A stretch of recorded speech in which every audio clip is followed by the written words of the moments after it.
99.3, who's on the line? Good morning. Hello, good morning. Morning. Good morning. Done. Good morning. Anyway, I want to agree with Norita.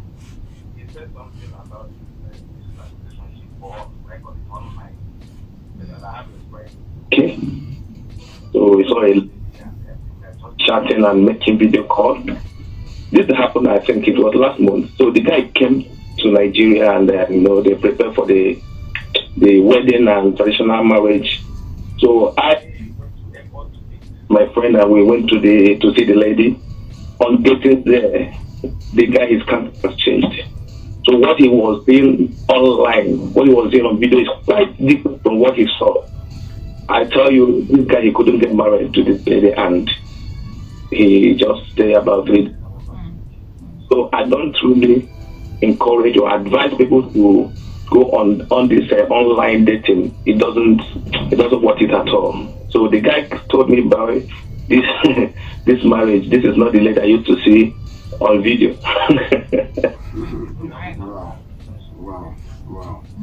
Wow. You know, you can meet online. But then meet physically and then start dating each other. You see. But when you can't, because of geographical location, it has a lot of, the one that even tripped me was that the guy was gay.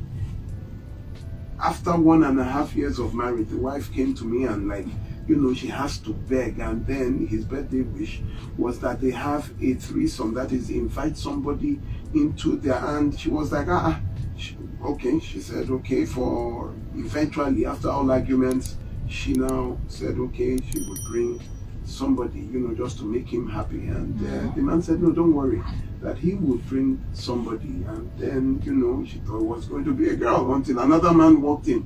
And she was like, hell no, so 2 men would know that she can't. And I said, no, that she doesn't even have to do anything, that she should just sit down and wait. It was then she knew her husband was gay. She was in shock. Why? She didn't, you have to know the sexuality. And when it is somebody you don't see, somebody you can't hold, somebody you don't really know their proclivities, you don't know their body language, you don't know how their sexuality, you can't even tell. All these issues hide in some kind of restrictive relationships when they say you can't do this, can't do that. All these things, I can't say it enough. We have a call on Skype. Hopefully this one connects successfully. Hello, good morning. Hello? It's a bit of delay. Hello. Good morning. Please tell us your name and where you're calling from. Thanks for calling. My name is Subere, and I'm calling from the UK. Right. Welcome, Subere. You have 1 minute, please. Thank you. I would like to corroborate the barrister's position. You see, for myself, I think about 10, 12 years ago, I met my wife and we met in Malaysia. Because of circumstances, we dated for, I think, 6 months. However, because of circumstances, she moved to China and I moved to Singapore. And after a while, I returned to Nigeria. But we were dating online. It was difficult. It was one of the most difficult times of our lives. After a while, we came back together and we got married. She's not Nigerian, she's Ugandan, and I'm Nigerian. We are together today. We're going to celebrate 7 years in February. Do it. The world is going more crazy. I would not go on, I won't do long distance relationship. So I corroborate his position that although long distance relationship works, there are a lot of, hassles to it. There are a lot of hassles to it. And I won't do that today. Thank you very much. Thank you very much. All right, have a few more minutes to break and take more calls. 99.3, good morning. Thank you so much for calling. Your name, please? Jukes from Lagos. Please be louder. You have 1 minute. Go ahead.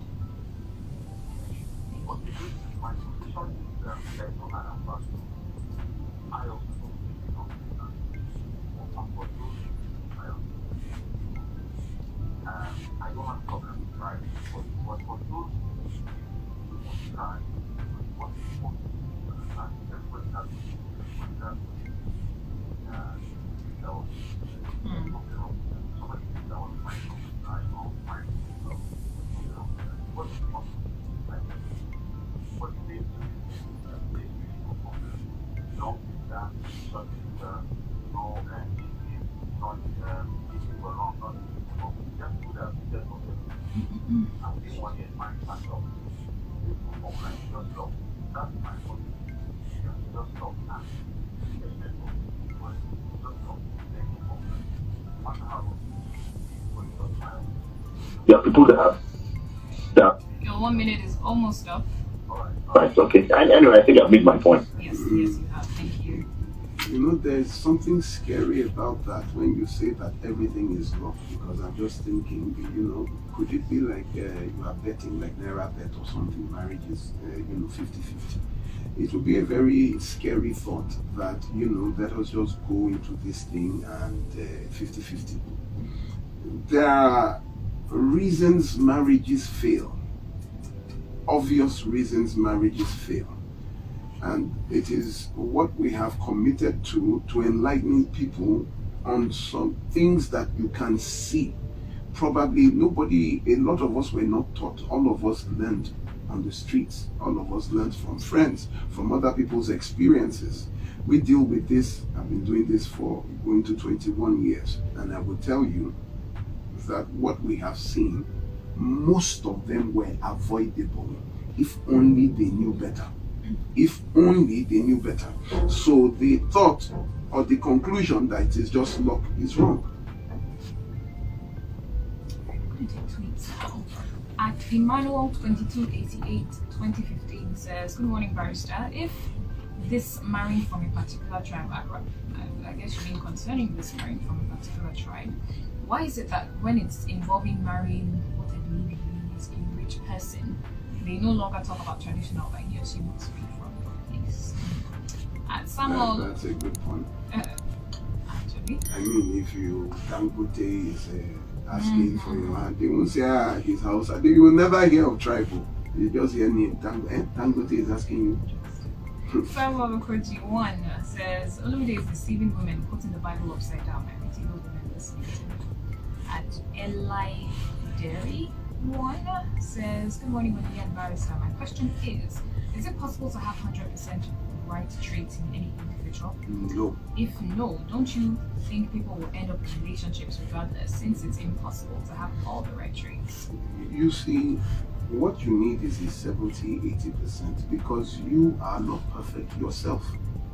They have to handle your inconsistencies, have to handle your traits, you have to handle theirs. Everybody, there is nothing that has a zero disadvantage. There is always a zero disadvantage. There's always a short side to everything. You have your own, they have their own. The issue is, can you handle their own?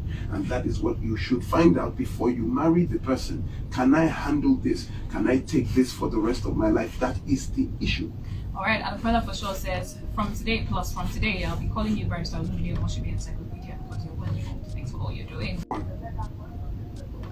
Welcome, Emeka. 1 minute, please. I got to greet two of you. Go to Barcelona. Oh, Wow, thank you so much, Emeka. My father is not doing it for me. My father doesn't even know it. My father doesn't know this is. Talkless of another person giving us this in free. Some of us will be in there and arguing. So one day, one man called himself chief. Come to argue by Olumide. I call himself chief. Chief cannot even back himself. But Olumide agreed it. Thank you very much. You, I really Emeka. God appreciate bless it. you. Appreciate that you're calling just to say hi. 99.3, good morning. Thank you for calling. Your name, please. Pastor Nika, thank you for calling. You have 1 minute, please. Good morning, sir. I'm happy to talk to you this morning. It's styling Dodge. Which are we heard from? Dodged. Adam and Eve can be fruitful and multiply. If they are not wife, why will God bless them to be fruitful? Now, where God said be fruitful and multiply, he had not even made Eve. You go and check the Bible there. It was in chapter, sir.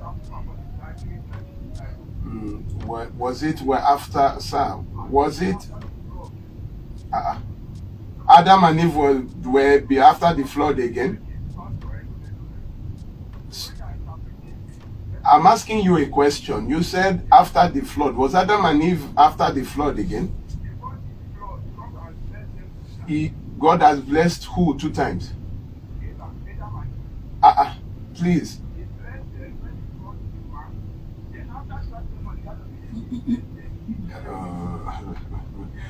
I'm looking at it right now before. See, sir, the issue. I pray that they listen to us. I pray that they listen to us. Let us even understand something very, very well. Good day, Pastor.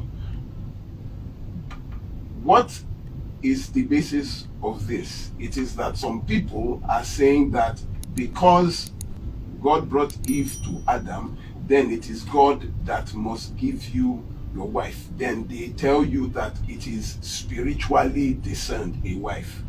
God blessed man. When God said, be fruitful and multiply, it was Adam that was there. He had not even created Eve. But God already had that intention and told every creature to be fruitful and multiply, not man alone. Every creature that God created, he said, be fruitful and multiply. So it is not a blessing for Adam and Eve, it is a blessing for all of creation.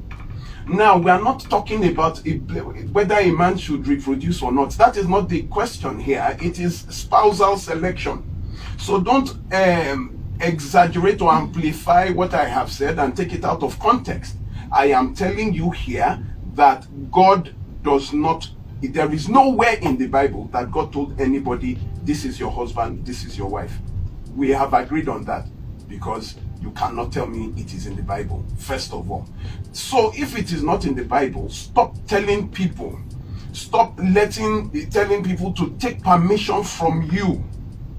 And I'm talking there, I'm even glad that you're a pastor, that you should not be the one to determine who they will marry. They come, you say, this is not your wife, this is not your husband. God does not say that in the Bible, and you cannot say that as a pastor. Let people choose. The choice is theirs. That is the essence of this. And not whether man will be fruitful and multiply. Every animal is fruitful. Even the bacteria reproduces. The virus, as tiny as they are, the earthworm, everything multiplies. So it is not a blessing for man, it is a blessing for all of creation. So don't even use that to come and paint one eerie, one funny, one-sided point. Let's move on. On Twitter at Itoya01 says, hi, good morning. I love the show, but the idea of twisting the scriptures is what I don't understand. At Jacob Cool Easy says, good morning. I'm enjoying this morning's topic, though I am married with 3 kids, but I'm learning. At KK3 on Twitter says, good morning, Nigeria Info. When you tell people something different from what they've been attached to for a very long time, they become agitated. He says that some of them are just happy to learn a new narrative. David Jimmy from Mara. Alright, I think you carried your WhatsApp message to Twitter. Thank you for doing that. Let's see who we have on the line. But before then, Femi the Pundit says God had created the multitude before creating Adam. Adam is not even the first man created according to the Bible. That's at Femi the Pundit on Twitter. Phone lines again. 99.3. Good morning. Hello, can you hear me? Hello? Yes, you are. Can you hear me? I'm sorry, your name is? Femi, so you're welcome. You have 1 minute, please. As the barrister, you see, what I think you should be concentrating on is on advising people before to go into marriage. You see, what you call love is nonsense. People don't understand each other. When you understand each other, there will be no problem in your relationship. Let me give you my own personal example. I'm 33 years old in marriage today. But this my wife. They told me, look, I'm a pastor, I'm a clinical, do I tell you I want to marry? But after much perception, I okay, break and let me even see the girl you are talking now. The day she came to my house, my brother, I was with my cigarette, I was with my beer. Because I wanted her to know me. This is me. I'm not going to pretend. You see what causes most failure in marriage? Sir, I thank you very much for calling and sharing that. I tell people that if you cannot be friends, you cannot be lovers. There has to be understanding and a relationship with you before you can take it. If I can't understand you, or you just come with a label tribe, or you come with a label spiritual, you come with a label God's choice, you come with a label long day, all those things don't work. Get to know the person. And thank you for showing her who you are. So from day one, you already knew that this man smokes and he drinks. Character is everything.